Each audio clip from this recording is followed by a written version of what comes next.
السلام علیکم دوستو، ایک نئی ویڈیو میں خوش آمدید۔ میں امید کرتا ہوں آپ تمام لوگ خیر و عافیت سے ہوں گے۔ دوستو، آپ ارطغرل سیزن دیکھنے کے بڑے شوقین ہیں تو یقیناً اس کے اندر جو کریکٹر پائے جاتے ہیں، جو اداکار پائے جاتے ہیں، آپ ان کو بارے میں جاننے کے لیے بھی خواہشمند ہوں گے۔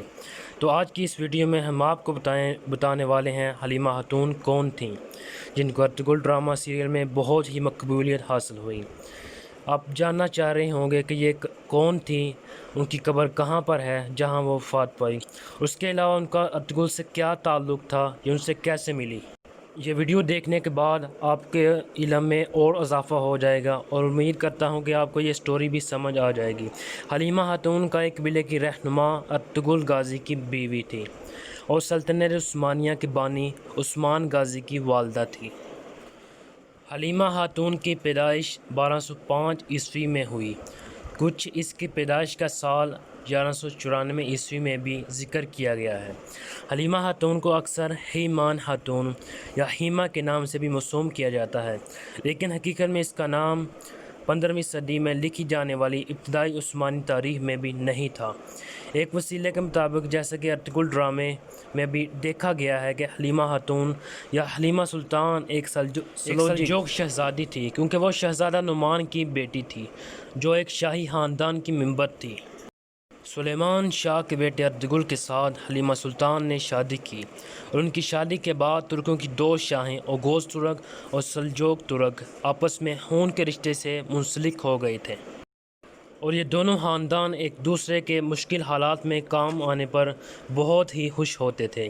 جب ارطغرل غازی قائی قبیلے کے سردار بنے تو حلیمہ خاتون بھی قبیلے کی خاتون اول ہونے کی حیثیت سے حلیمہ کو سلطان کا لقب دیا گیا اور وہ بھی اس لقب سے راست باز ثابت ہوئیں۔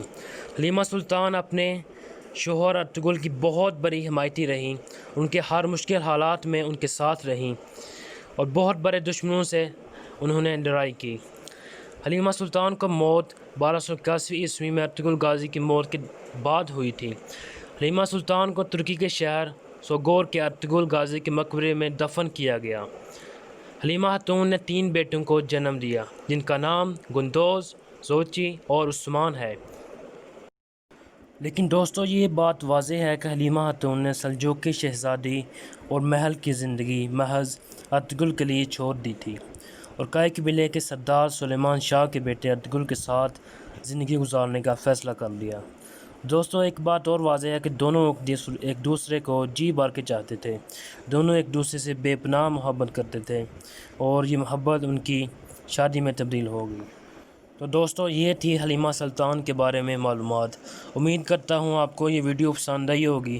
اگر آپ کو ویڈیو پسند آئی تو پلیز میرے چینل کو سبسکرائب کر دیں اور ساتھ لگے بیل آئیکن کو پریس کر دیں تاکہ آنے والی ہر ویڈیو کا نوٹیفیکیشن آپ کے پاس خود بہت بآسانی پہنچ سکے۔ تھینک یو سو مچ۔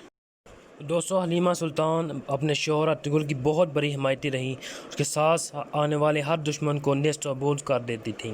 ایک بہت ہی بہادر خاتون جس کو ایک لقب دیا گیا جس کا نام سلطان تھا۔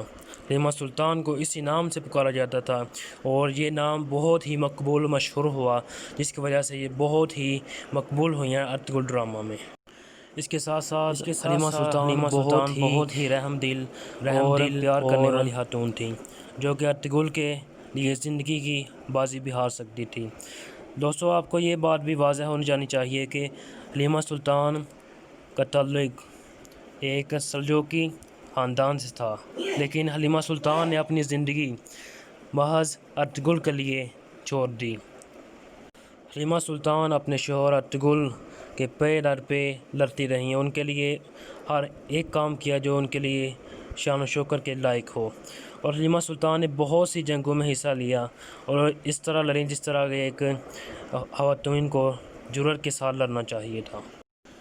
دوستو، ایک مرتبہ پھر آپ سے گزارش ہے، اگر آپ نے ہمارے چینل کو سبسکرائب نہیں کیا تو ابھی ہمارے چینل کو سبسکرائب کر لیں اور ساتھ لگے بیل آئیکن پر پریس کر لیں تاکہ آنے والی ہر ویڈیو کا نوٹیفیکیشن آپ کے پاس خود بہت بآسانی پہنچ سکے۔ Thank you so much.